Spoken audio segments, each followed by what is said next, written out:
우리는 지금 요한복음을 함께 살펴보고 있는데요. 우리는 지난 시간에 요한복음이 성경의 성소라고 살펴보았습니다. 그리고 우리가 지금 살펴보고 있는 요한복음 13장부터 17장을 성경의 지성소라고 살펴보았습니다. 그러니까 우리가 지금 살펴보고 있는 13장의 세족식은 성경의 지성소로 들어가는 입구라고 했습니다. 우리가 지금 성경의 가장 깊은 곳에 와 있다는 이야기입니다. 그런데 우리가 지금까지 살펴본 요한복음 1장부터 12장을 표적의 책이라고 하고, 그리고 13장부터 우리가 앞으로 살펴볼 21장까지를 영광의 책이라고 하는데요. 이 두 책의 배열의 순서가 다르게 되어 있습니다.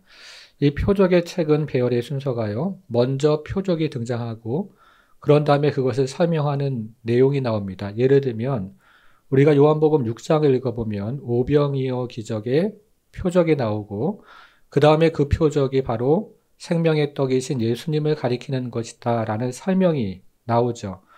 그런데 우리가 지금 살펴보고 있는 13장부터 21장의 영광의 책은 설명이 먼저 나오고 그런 다음에 표적이 나옵니다. 13장부터 17장을 통해서 십자가에 대한 설명이 먼저 나오고요. 그런 다음에 표적 중의 표적인 십자가 사건이 18장, 19장에 이르러 등장을 하는 것입니다. 순서가 다르게 되어 있다는 뜻이죠. 그러므로 우리가 지금 살펴보는 세족식은 우리 주님의 십자가 사건을 미리 설명하는 내용으로 되어 있습니다. 예수님께서 제자들의 발을 씻기신 것은 앞으로 다가올 십자가 사건을 예수님께서 미리 설명해 주시는 그런 내용입니다. 오늘 본문을 시작하는 12절 상반절을 한번 보겠습니다. 화면을 같이 한번 보겠습니다. 그들의 발을 씻기신 후에 옷을 입으시고 다시 앉아 이렇게 시작을 하는데요. 이것이 우리가 지난주부터 살펴본 세족식의 마지막 순서입니다.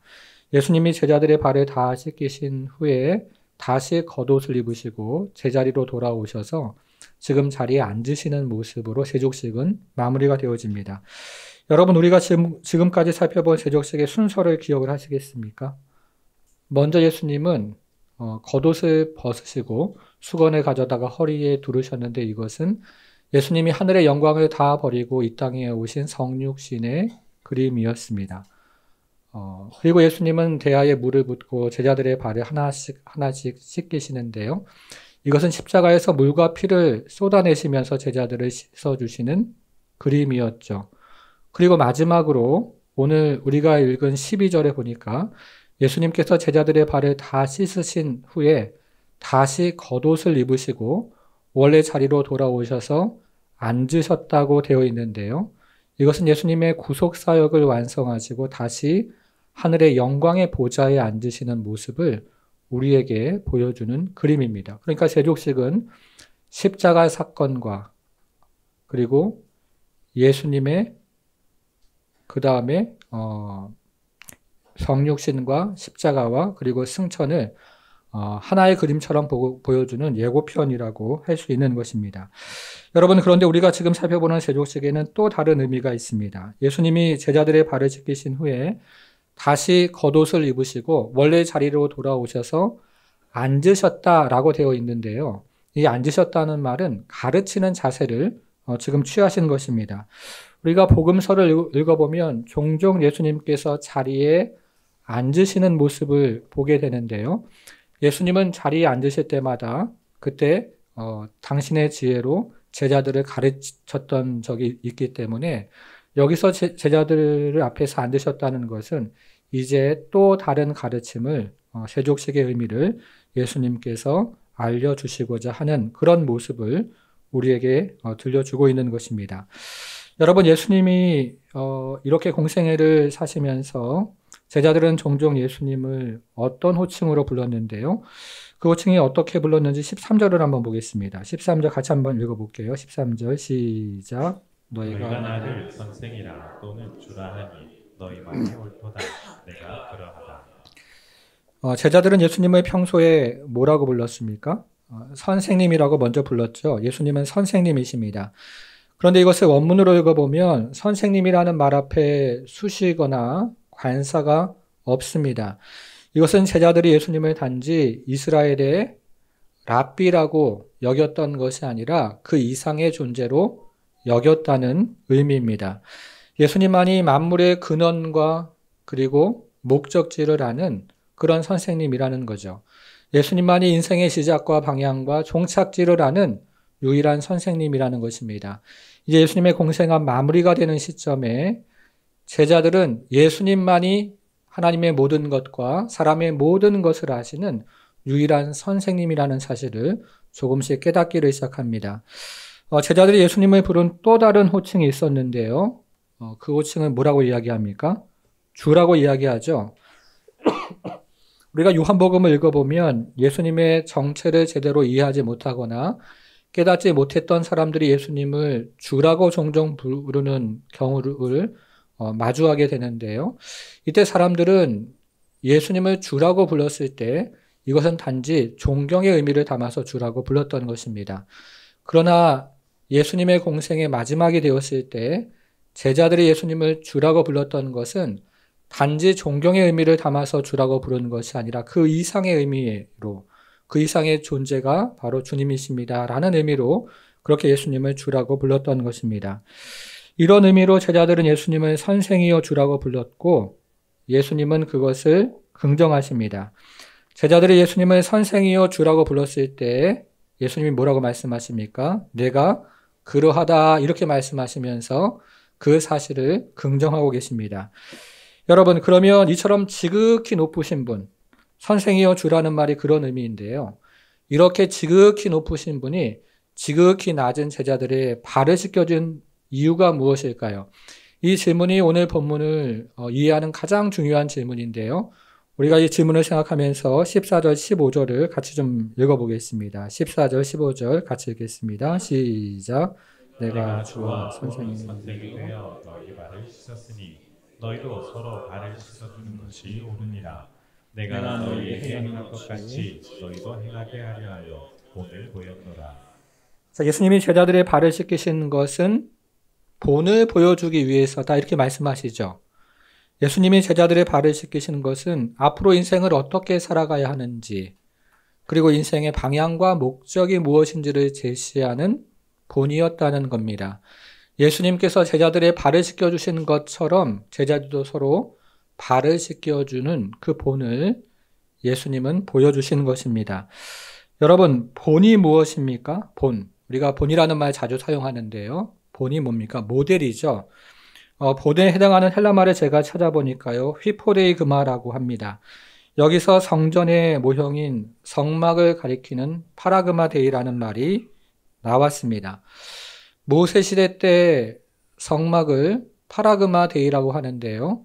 솔로몬 시대에 와서 솔로몬 성전을 짓는데 그 본, 그 모형을 쫓아서 솔로몬 성전을 지었던 것이죠. 그런 것이 본입니다. 그래서 예수님이 본이 되셨다는 것은 예수님이 새 성전의 모델이 된다는 뜻이죠. 이제 잠시 후면 제자들이 십자가에서 죽고 예수님께서 십자가에 돌아가시고 그리고 오순절날 성령이 임해서 제자들의 공동체가 성전 공동체가 될 터인데요. 그때 예수님께서 제자들의 그들을 위해서 미리 본을 보여주시는 것입니다. 예수님께서 제자들의 발을 씻기신 것처럼 너희도 서로 발을 씻는 그런 섬김의 공동체가 되어야 한다고 미리 본을 보여주시는 것이죠. 여러분 혹시 모델하우스를 가보신 적이 있으십니까? 모델하우스 가면 이제 방도 나오고요. 마루도 나오고 부엌도 나오고 화장실도 나옵니다. 그런데 여러분들께서 모델하우스 가서 그 모델하우스가 너무 마음에 들어서 계약을 했는데 실제 입주해 보니까 방이 하나 모자라요. 그럼 뭐라고 하시겠습니까?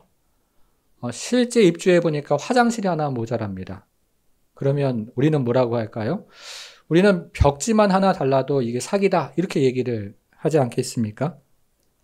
여러분, 그런데 예수님이 우리의 모델이 되어주셨는데 우리가 예수님을 따라 살지 않는다면 그러면 예수님 우리를 뭐라고 말씀하실까요? 예수님께서 제자들의 발을 씻어주셨는데 우리가 서로의 발을 씻어주지 않는다면 뭐라고 말씀하실까요? 짝퉁이다 이렇게 말씀하지 않으실까요? 여러분들은 세족식을 해보신 적이 있습니까? 저는 일본에 단기 선교를 갔다가 세족식을 해본 적이 있습니다. 일본의 이바라키 현이 있는데요. 이 이바라키 현에 우라와 복음교회라는 작은 교회가 있습니다. 이 교회를 심호하는 고토 시게미 목사님이 계시는데요. 이 목사님은 한국에서 신학을 하시고 그리고 사랑의 교회에서 일본어 예배부를 담당하시다가 오래전에 일본으로 가서 일본의 한 지역교회를 섬기시는 굉장히 신실하고 겸손하고 훌륭한 분이십니다. 저 위임식 때도 이분이 일본에서 오셨던 기억이 있습니다.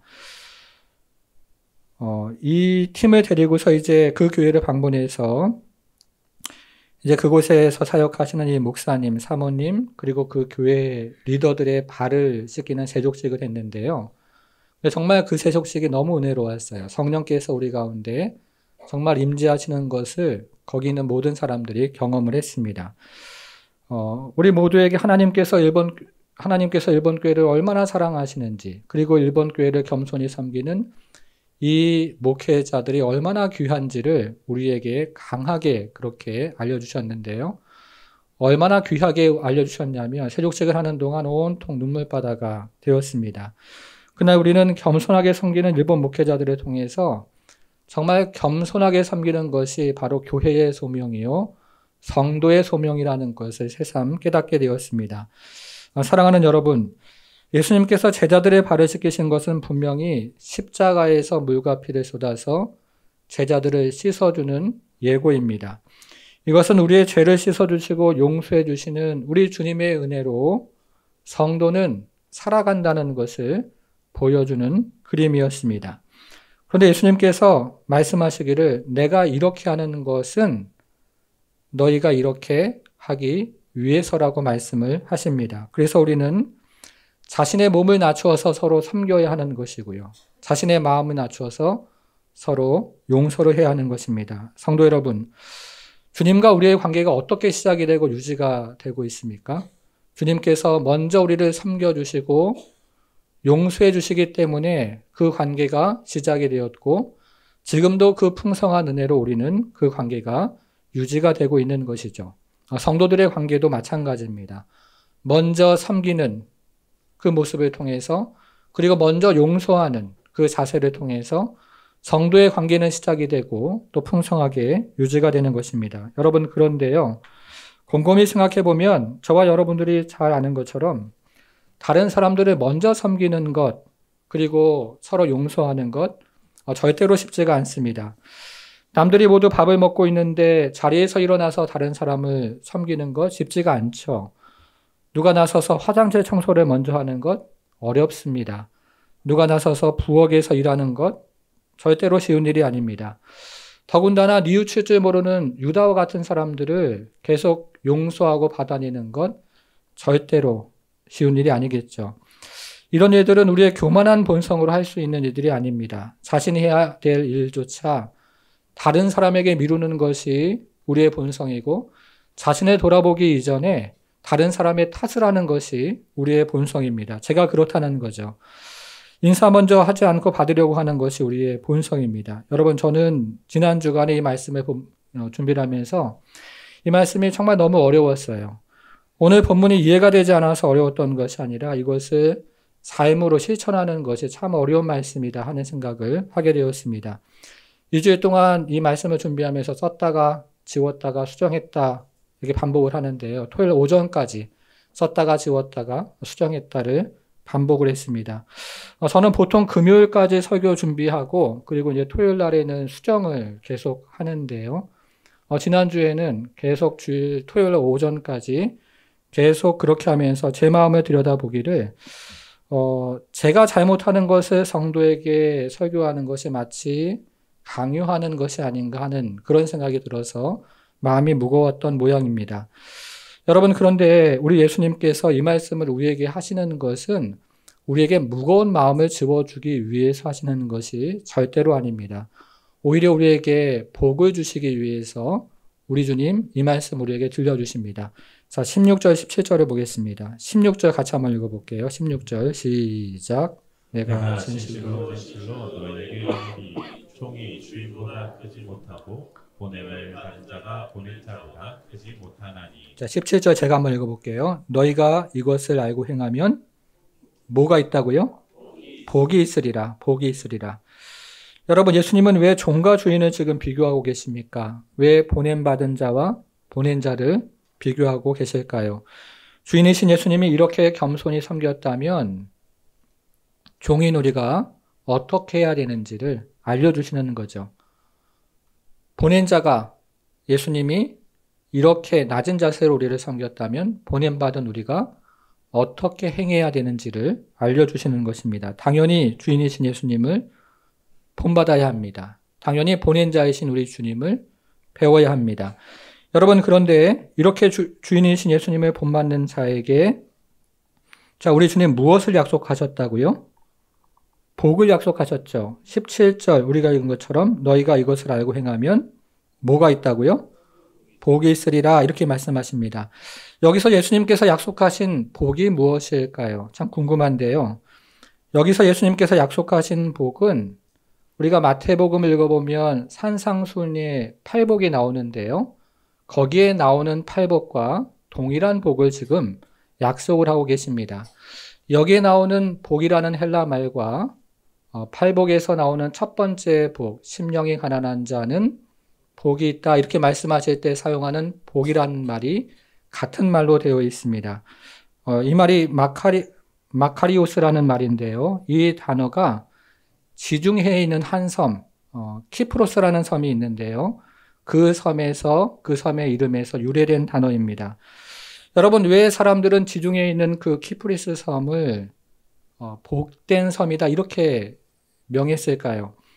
저는 가보지는 않았지만요. 기록을 제가 찾아보니까 이 키프리스 섬은 굉장히 아름다운 섬입니다. 그리고 굉장히 비옥한 기름진 땅을 가지고 있는 섬입니다. 그리고 그곳에서 나오는 각종 과일과 또 먹을 것들이 넘쳐나는 그런 섬이었습니다. 그래서 사람들이요, 무엇을 구하려고 섬 바깥으로 나갈 필요가 없었던 겁니다. 그 섬 안에서 다 자급자족이 되었던 것이죠. 여러분, 이것이 바로 예수님께서 말씀하신 복이라는 뜻입니다. 예수님 말씀하신 복은 예수님 안에서 모든 것을 누리는 상태를 말하고 있습니다. 무언가 가치로운 것을 찾기 위해서, 무언가 필요한 것을 찾기 위해서 예수님 밖으로 가서 기웃거릴 필요가 없는 상태, 그 상태를 말하고 있는 것이죠. 저는 목회를 하다 보면 오히려 제가 인생 공부를 할 때가 참 많이 있습니다. 어떤 성도는요, 제가 보기에 하나님께서 주신 복이 참 많은데 부족한 것 한 가지 때문에 굉장히 인생을 행복하게 살아가지 못하는 성도들을 간혹 보게 됩니다. 남편도 굉장히 건실하고 자녀들도 잘 자라고 있고 그리고 물질적으로도 그렇게 어렵지 않은데 부족한 것 한 가지 때문에 행복하지 못하게 살아가는 그런 인생을 보게 되는 거죠. 반면에 이런 성도도 보게 되는데요. 이것도 부족하고 저것도 부족한데 예수님 안에서 정말로 행복하게 살아가는 성도를 보게 됩니다. 제가 알기로는 경제적으로도 그렇게 부유롭지 않고 그리고 건강도 여기저기 아픈 데가 있고 그리고 세상 일도 그렇게 잘 풀리는 것이 아님에도 불구하고 예수님 안에서 정말 자족하면서 행복해하는 그런 성도를 보게 된다는 것이죠. 여러분, 이것이 예수님께서 말씀하신 복인데요. 이 복을 누가 누린다고요?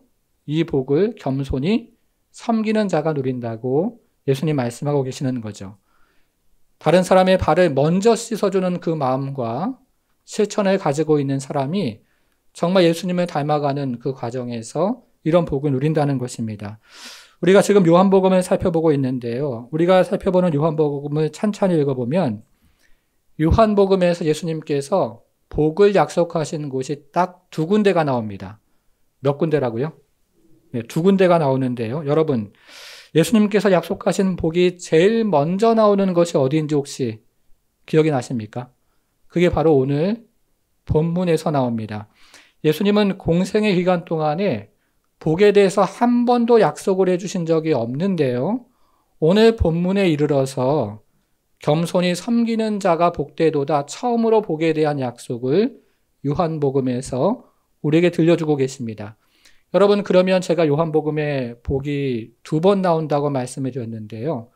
또 한 번이 어디에 등장하는지 혹시 기억을 하십니까? 제가 말씀을 드리면 아마 기억을 하실 것 같은데요. 요한복음 20장 29절을 화면으로 한번 보겠습니다. 같이 한번 읽어보겠습니다. 시작. 예수께서 이르시되 너는 나를 본고로 믿느냐 보지 못하고 믿는 자들은 복되도다 하시니라. 부활하신 예수님이 도마에게 보지 못하고 믿는 자들이 복되다 말씀하십니다. 굉장히 큰 약속의 말씀이죠.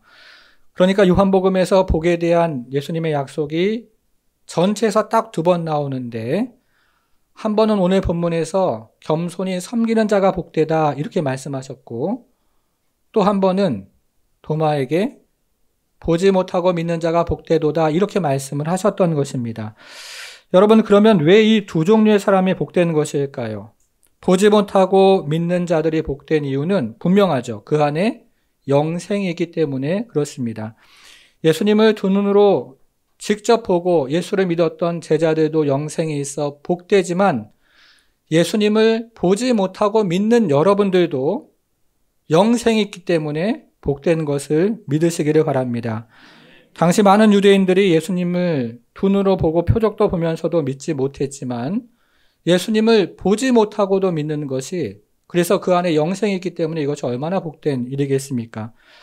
자, 또 한 가지는 예수님 그렇게 말씀하시는데, 예수님은 예수님처럼 겸손하게 섬기는 자들이 복되다 이렇게 말씀하십니다. 왜냐하면 겸손하게 섬기는 자들은 예수님과 같은 종류의 영생, 그 생명이 있다는 것을 증명하며 살아가기 때문에 그런 것입니다.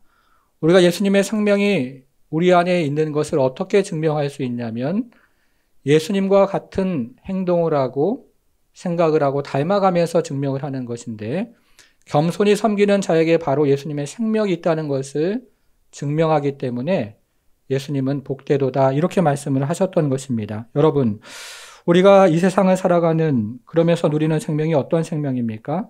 재산이 늘어나면 좋아하고 재산이 줄어들면 낙심하는 생명이죠.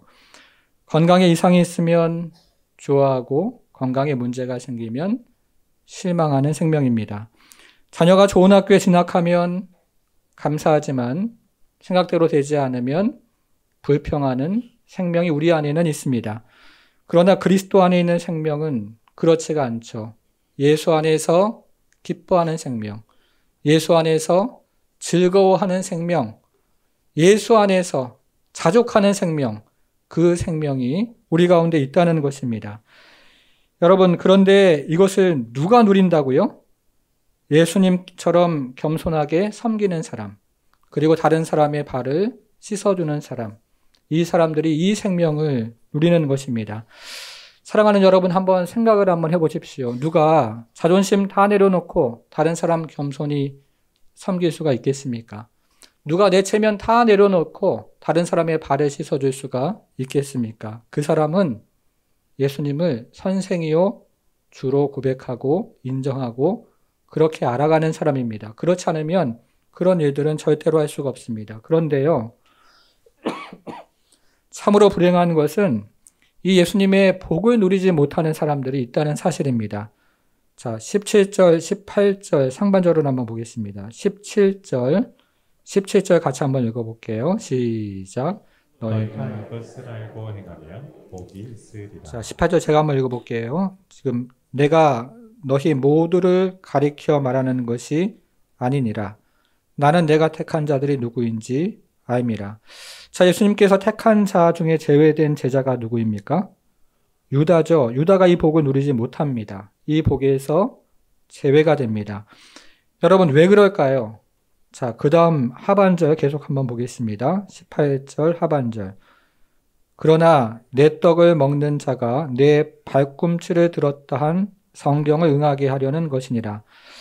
내 떡을 먹는 자가, 식탁에서 같이 떡을 먹는 자가 발꿈치를 들었다는 말은 배신했다 이런 뜻이겠죠. 배신을 한다 한 성경의 말씀을 응하게 하려는 것이니라. 지금 예수님이 인용하신 말씀은 시편 41편 9절 말씀입니다. 다윗의 시인데요. 이 시편은 다윗이 죽을 고생을 하는 그런 내용으로 되어 있습니다. 그때 다윗의 원수들이 다윗을 조롱을 합니다. 그런데 원수들로부터 당하는 조롱보다 다윗의 마음을 더 아프게 했던 것은 지인의, 그러니까 친구의 배신이었습니다. 아히도벨이 배신을 하는데요. 원래 아히도벨은 다윗의 식탁에서 같이 식사를 하면서 다윗의 사랑을 받았던 모사인데 그가 압살롬의 편에 가담을 해서 다윗을 배신했던 것입니다. 잠시 후에 예수님이 이것을 당하실 것입니다. 유다가 배신을 해서 예수님이 십자가에 돌아가시는 것이죠. 여러분, 이것이 유다에 대해서 무엇을 말해줍니까? 우리 18절 하반절을 다시 한번 보겠습니다. 그러나 내 떡을 먹는 자가 내게 발꿈치를 들었다 한 그 다음 한번 보세요. 성경을 응하게 하려는 것이니라. 이 말씀은 시편 49편 9절을 인용한 것이라고 했습니다. 그런데요, 이 인용이 우리가 지금까지 요한복음에서 살펴보는 인용과는 다르게 되어 있습니다. 한번 자세하게 한번 생각을 해보겠습니다. 우리는 지금 요한복음을 살펴보고 있는데요. 요한복음에는 구약 성경을 인용한 그 본문이 구절에 굉장히 많이 나옵니다. 그런데요, 예를 들어서 예수님이 나귀 새끼를 타고 예루살렘에 입성을 하실 때 그것은 스가랴서 9장 9절의 예언을 성취하는 내용으로 되어 있습니다. 그런데 그 구절에 우리가 지금 살펴보는 성경을 응하게 하려는 것이니라 이런 말씀은 나오지가 않아요. 그냥 나귀 새끼를 타고 예루살렘으로 들어가셨는데 이렇게 나오는데 관주를 보니까 스가랴서의 예언이구나 이렇게 아는 것이지요. 성경을 응하게 하려는 것이니라 이런 말씀이 나오지가 않습니다. 그러니까요, 정리를 해서 말씀을 드리면 예수님께서 공생애를 사시는 동안에 구약의 많은 일들을 성취하시지만 공생애 기간 동안에는 성경을 응하게 하려고 하는 것이니라 이런 말씀이 등장하지 않는다는 것입니다. 그러나 이것이 예수님의 마지막 일주일에 들어오면 달라집니다. 예수님께서 십자가로 향하는 때가 되면 성경을 인용하는 방식이 달라진다는 것입니다. 그때부터는 성경에서 우리가 지금 살펴보는 것처럼 성경을 응하게 하려는 것이니라 라는 말이 별도로 붙어 있는 것을 보게 됩니다.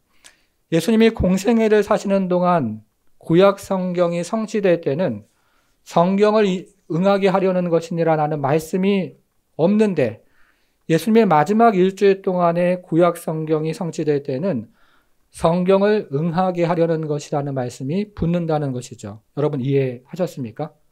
이해하셨죠? 네. 왜 그런 것일까요? 여기는 크게 두 가지 이유가 있습니다. 첫 번째 이유는요, 예수님의 십자가 사건이 성경을 성취하는 사건인 것을 강조하는 것입니다. 예수님의 십자가 사건이 실패한 것이 아니고 구약에서 예언한 것이 이루어진다는 것을 강조한 것이죠. 사람들이 현장에서 그 사건을 보기에는요, 실패한 사건이고 제자들도 처음에는 그렇게 생각을 했지만 그런 것이 아니고 성경을 이루는 사건이라고 강조를 하는 것입니다. 그런데 두 번째 이유가 더 중요한데요. 두 번째 이유는 예수님이 구약 성경이 예언한 메시아라는 것을 보여주는 것입니다. 나중에 여러분들이 집에 돌아가셔서 신명기 18장을 읽어보시면 거기에 어떤 예언이 있냐면 모세와 같은 선지자가 일어나서 하나님의 말씀을 전하고 그리고 예언할 것이다. 이런 말씀이 그 안에 들어 있습니다. 근데 그 신명기 18장에서 예고했던 그 메시아가 바로 예수님이라는 것입니다.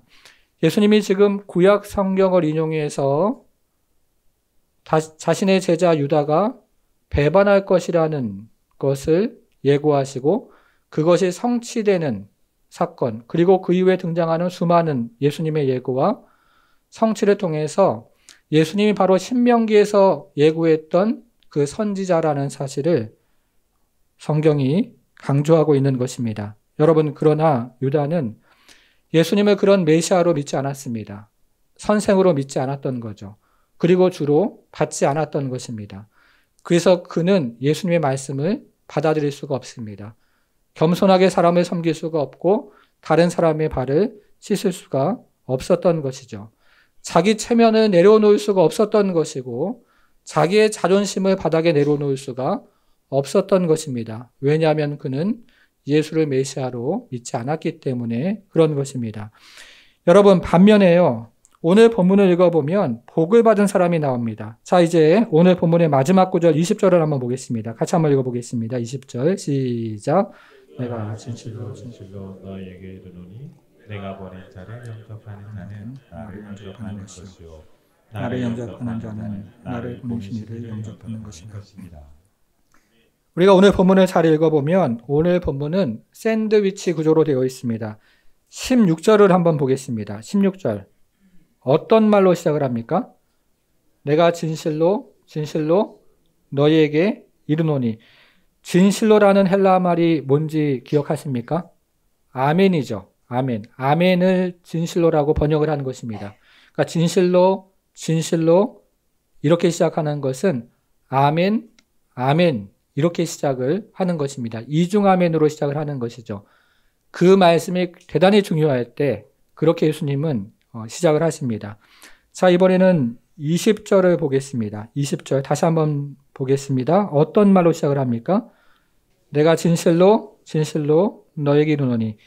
이번에도 아멘, 아멘 이렇게 시작을 합니다. 이중아멘으로 시작합니다. 이 말씀도 대단히 중요한 말씀이라는 뜻입니다. 이런 것을 우리는 샌드위치 구조라고 하는데요. 샌드위치를 만들면 그 안에 있는 내용물이 중요한 것처럼 16절의 시작과 20절의 시작이 같아서 그 안에 있는 내용이 중요하다는 것입니다. 그런데 그 내용을 우리가 살펴보니까 유다가 예수님을 배반하는 이야기가 나와 있습니다. 예수님을 섬기지 못하고 다른 사람의 발을 씻지 못하는 이야기가 그 안에 들어있었던 것입니다. 유다가 진실된 종이 아니라는 사실이 그 안에 강조가 되고 있었던 것입니다. 여러분, 그렇다면 예수님의 진실한 종은 누구일까요? 그것을 20절이 우리에게 들려주고 있는 것인데요.